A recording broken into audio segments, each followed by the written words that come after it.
Okay, this is a 2005 Pontiac Vibe. Yesterday, I came home from work. I got another car. This is my leisure car. This is the car that I drive when I get home. Anyway, I got home yesterday and tried to start it. Nothing would happen.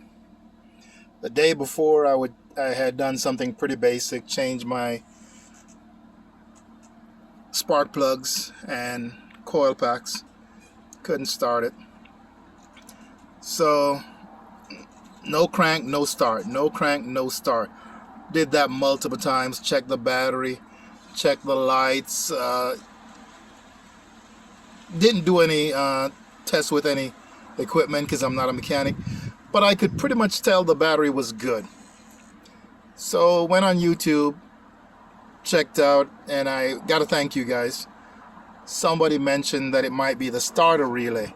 The only purpose of this video is, it's not gonna take a lot of time. It was the starter relay, but this video is to tell you how I got to it.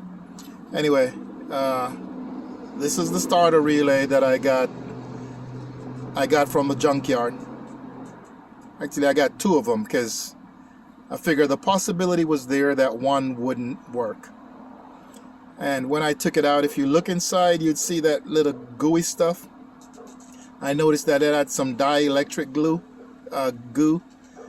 So I got some of that and placed inside here before putting the new used one in. But anyway, how I did it. Right here, no tools required. I came and I pried this up just with that, and I have no nails, so you can do it. You pry it up, and the thing is right, it's that purple relay right there. That is the one.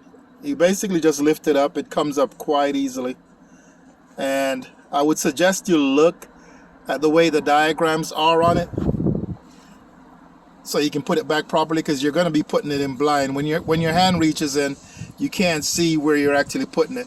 So you might want to look at the one that you're taking out to make sure you see how it is positioned. You know, find you a marker. For me, the marker was that little diagram right there. I noticed that it was positioned to the right inside, and that's the way I positioned the one that I put back in. And that's about the gist of this video. No crank, no start. Before you go changing a starter, you might want to do the cheap route and change your starter relay and see if that works. Starter relay fixed my no crank, no start. 2005 Pontiac Vibe, but I'm pretty sure it works for 2003 and many other and upwards.